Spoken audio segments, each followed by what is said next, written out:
Sénégal, bonjour, voilà ce qu'elle a de dire en lisant Tribune quotidienne ce matin. À la une du journal du groupe des médias, il est écrit affaire Azer, lettre et lettres du DG sur le marché T02 96/24-DK, la lettre qui accuse Jean-Michel Sen. Encore Jean-Michel Sen.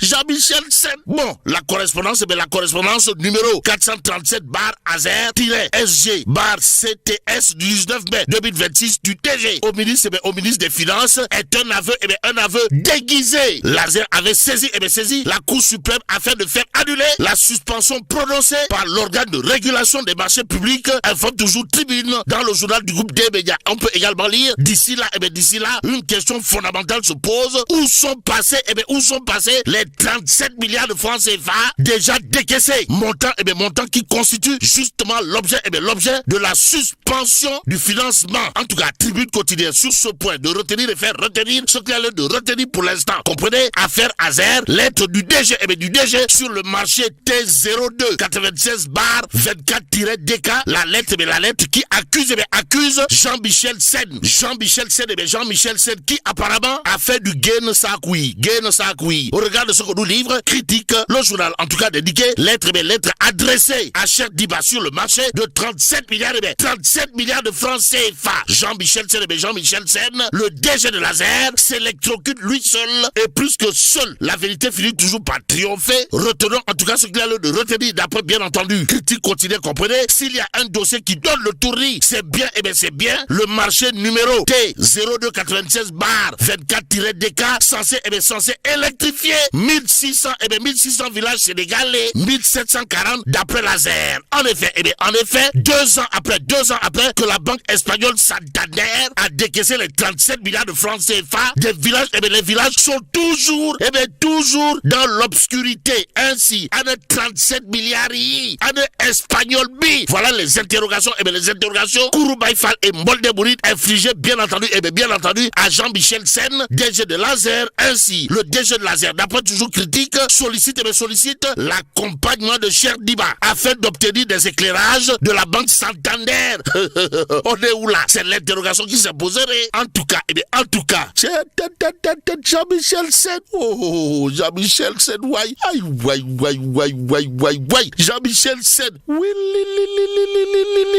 Jean-Michel Sen. Voilà ce qu'il a de dire en lisant, en tout cas, grand place à la une du quotidien en question. Il est écrit 37 milliards sans trace, 37 milliards fourras d'Adékhidine. Un projet dans l'impasse. Jean-Michel Sen avoue son impuissance et plus que l'aveu demeure la mère des preuves. Retenons pour l'instant ce que nous livre grand place, à savoir après avoir passé 2 ans à défendre un projet au point mort, le DG de l'Azer, en personne, en chair et en carapace, en personne, en chair et en os, avoue aujourd'hui son impuissance et reconnaît n'avoir aucune visibilité sur la continuité du financement. Aussi, incapable d'obtenir la moindre explication officielle de Banco Santander, Jean-Michel Sen se retranche derrière une prétendue violation contractuelle pour masquer sa propre inaction, pour ne pas dire pour masquer son tchounéisme et son tapaléisme. Note toujours grand place le journal d'ajouter plutôt que d'activer les poursuites contre l'entreprise défaillante AEE.EPC en l'occurrence, le DG de l'Azer préfère suspendre les travaux et rejeter la faute sur la banque Santander. À la question de savoir si Sawai, Jean-Michel Sen prendrait-il les enfants du bon Dieu pour des canards sauvages, pour l'instant, le Dakarois continue de barrer ça une interrogation Kouroubaï Fall et Moldebouride, comprenez, l'aveu tardif d'un naufrage annoncé. Bon, affaire Azer et les 37 milliards, découverte d'une lettre confidentielle confirmant la suspension du financement et le blocage des travaux. Voilà l'actualité bien entendu autour de Jean-Michel Sen d'après le Dakarois quotidien. Ainsi, Jean-Michel Sen, toi aussi. Voilà ce qu'il a l'air de dire en lisant en relief le journal, en tout cas dédié, dossier Azer, affaire de 37 milliards de francs CFA. Jean-Michel Sen renvoie la responsabilité et relance les interrogations. Ainsi, il convenait de dire à ce sujet que Yobete Galgal, Bilay Uboulambe, Walay Uboulambe. En tout cas, l'éveil quotidien pour ça par d'afficher Azer, affaire de 37 milliards de francs CFA. Jean-Michel Sen dégage ses responsabilités.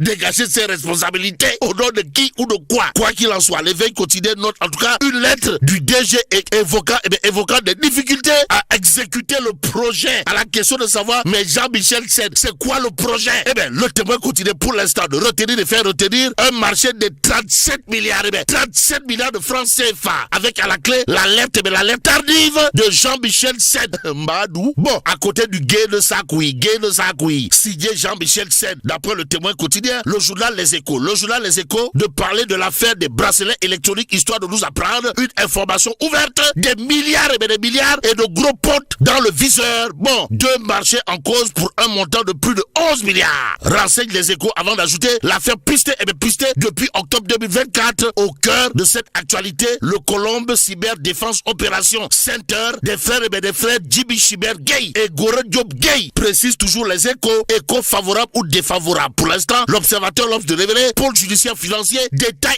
explosif sur le dossier des bracelets électroniques. Bon, un marché public de plus de 11 milliards sous haute suspicion après des écarts financiers jugés inexpliqués par les enquêteurs. Aussi, des écarts financiers massifs dont plus de 3,6 milliards non justifiés sur le marché et près de 2,9 milliards de francs CFA sur le second, informe l'observateur l'Obs. Dans le journal du groupe Futur Média, il est écrit ce que révèlent les réquisitions adressées au payeur général du Trésor et à l'administration pénitentiaire. Bon, trois anciens ministres, le DG de la CCDOC, El Hadj Gore Diop Gay, entre autres, dans le viseur de la justice, renseigne toujours l'observateur ce matin. Le Témoin quotidien, pour sa part, d'ajouter marché des bracelets électroniques et des 45 milliards d'armement. Le pôle judiciaire financier exhume des cafards. Et pendant ce temps, le Témoin quotidien de nous donner une actualité autour des tenants actuels du pouvoir, en tout cas politique. L'UNDP Yebale mise bien entendu sur les résultats et fixe le cap des 900 jours. Ce jour, l'UNDP Yebale mise sur les résultats et fixe le cap des 900 jours à la nouvelle équipe gouvernementale, si on en croit le Témoin quotidien. Ainsi, l'éveil quotidien, en tout cas de nous apprendre, l'UNDP Yebale salue le nouveau gouvernement et appelle à une accélération de l'action publique. Et ce que rend public l'éveil quotidien porte sur une contribution magistrale, pour ne pas dire monumentale et même cardinale, bref cathédrale, signée l'UNDP Yebale de Hassan Dir sous la plume du docteur Isaac Sissoko. En tout cas, en relief quotidien pour sa part de renseigner 900 jours pour le Sénégal, docteur Isaac Sissoko, le temps de l'exécution a sonné. Raison pour laquelle docteur Isaac Sissoko du parti UNDP Yebale, membre de la coalition Diomaye Président, a salué les récents arbitrages opérés au sommet de l'État, marqués par la nomination de monsieur Ahmadou Al-Aminou Lo au poste de Premier ministre et la mise en place le 1er juin 2026 d'un gouvernement resserré de 30 membres. Bon, docteur Isaac Sissoko, le membre de Diomaye Président, de rappeler tout simplement et tout bonnement ce qu'il a lieu de rappeler à cet effet, comprenez, le temps de l'exécution a sonné. En d'autres termes, trêve